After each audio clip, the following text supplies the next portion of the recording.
بسم اللہ الرحمن الرحیم۔ السلام علیکم۔ قدیم زمانے میں ایک بادشاہ تھا جس کی 12 بیٹیاں تھیں، یعنی 12 شہزادیاں۔ ان کی خوبصورتی کا کیا کہنا، سب ایک سے بڑھ کر ایک خوبصورت تھی۔ بادشاہ نے ان کی شادی کرنے کا فیصلہ کیا تو اس کی حیران کن راز کا پتہ چلا کہ شہزادیاں رات بھر رقص کرنے کے لیے جاتی ہیں، مگر کسی کو پتہ بھی نہیں چلتا کہ وہ کہاں جاتی ہیں۔ بادشاہ بہت پریشان تھا۔ اس نے قلعے کے سب دروازے بند کروا دیے تاکہ شہزادیاں باہر نہ جا سکیں، لیکن اس کی تمام کوششیں ناکام ہو گئیں۔ وہ پریشان تھا کہ آخر ماجرا کیا ہے۔ بادشاہ نے اعلان کروایا، جو کوئی شہزادیوں کے رقص کا پتہ لگائے گا اسے اپنی اصل پسندیدہ شہزادی سے شادی کرنے کا موقع ملے گا، اور وہ میرے مرنے کے بعد بادشاہ بھی بنا دیا جائے گا، لیکن اگر وہ 3 دن میں اس راز کا پردہ فاش نہ کر پایا تو اسے موت کی سزا دے دی جائے گی۔ یہ خبر ریاست میں ہر طرف پھیل گئی۔ ایک شہزادہ آیا جو رقص کا پتہ لگانا چاہتا تھا۔ اس نے کہا، میں آپ کے پڑوسی ریاست کا شہزادہ ہوں اور شہزادیوں کے رقص کا پتہ لگانے آیا ہوں۔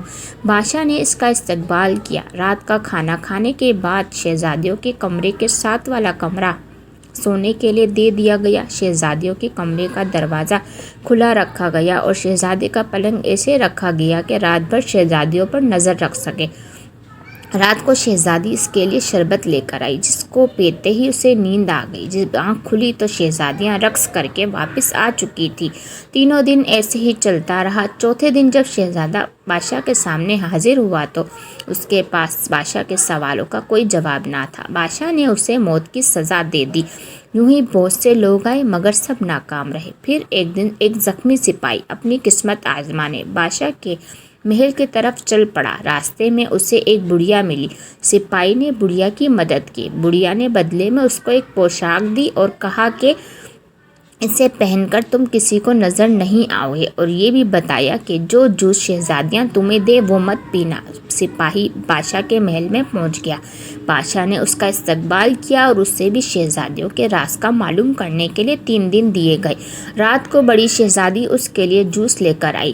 سپاہی جو کہ بہت ذہین تھا، اس نے جوس پی تو لیا مگر نگلا نہیں، کیونکہ اس نے منہ میں اسپنج رکھا ہوا تھا۔ جیسے ہی شہزادی کمرے سے باہر نکلی، اس نے اسپنج منہ سے نکالا اور سونے کی اداکاری کرنے لگا۔ شہزادیاں اس کو سوتا دیکھ کر خوش ہوئیں اور رقص کرنے کے لیے تیار ہو گئیں۔ سب سے بڑی شہزادی نے اپنا پاؤں زور سے اپنے پلنگ پہ مارا تو وہ زمین دوز ہو گیا۔ پھر ساری شہزادیاں اس خفیہ راستے سے نیچے اترنے لگی۔ سپاہی یہ سب دیکھ رہا تھا۔ اس نے بڑھیا کی دی ہوئی پوشاک پہن لی اور ان کا پیچھا کرنے لگا۔ آدھا راستہ اترنے کے بعد چھوٹی شہزادی کو شک ہوا کہ شاید کوئی اس کے پیچھے ہے، مگر پوشاک کی وجہ سے سپاہی کسی کو بھی نظر نہیں آ رہا تھا۔ پھر وہ سب سے خوبصورت حصے میں پہنچ گئی، جہاں درختوں پر لگے پتے چاندی کے تھے۔ سپاہی نے ثبوت کے لیے ایک پتا توڑ لیا۔ اس کے توڑتے ہی ایک زوردار آواز آئی جس سے سب ڈر گئے۔ آگے سب پتے سونے کے تھے۔ سپاہی نے ایک سونے کا پتا بھی توڑ لیا۔ آگے جا کر ایک ہیرا بھی ثبوت کے لیے لے لیا۔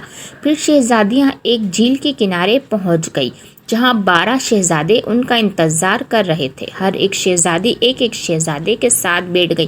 سپاہی چھوٹی شہزادی کے ساتھ بیٹھا رہا۔ سب جھیل کے دوسرے کنارے پہنچ گئے، جہاں ایک عالیشان قلعہ تھا، اور وہاں ساز بج رہے تھے اور اس کی دھن پر سب شہزادیاں رقص کرنے لگی۔ صبح 3 بجے تک یہ سب چلتا رہا، جب تک ان کے جوتوں میں چھید ہو گئے، اور پھر سب جب واپس آ گئے، سپاہی بھی جلدی سے بھاگ کر اپنے کمرے میں جا کر سو گیا کہ کسی کو شک نہ ہو۔ یہ سلسلہ کئی دن تک چلتا رہا۔ سپاہی ان کا تعاقب کرتا رہا اور ثبوت بھی لاتا رہا۔ ان سے پہلے ہی آ کر سو بھی جاتا تھا۔ یوں کسی کو بھی شک نہیں ہوا۔ جب فیصلے کی گھڑی آئی تو بادشاہ نے سپاہی کو بلایا۔ سپاہی نے کہا، سبھی 12 شہزادیاں اپنے کمرے سے زمین دوز سرنگ سے جاتی ہیں، جہاں ایک قلعہ ہے۔ اس نے ثبوت بھی دکھائے۔ بادشاہ نے شہزادیوں کو بلا کر پوچھا، وہ سب مان گئی۔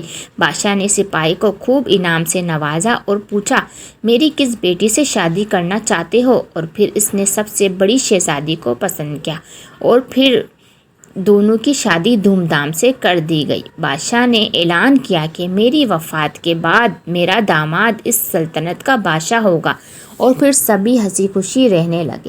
جزاک اللہ خیر. Please like share and subscribe.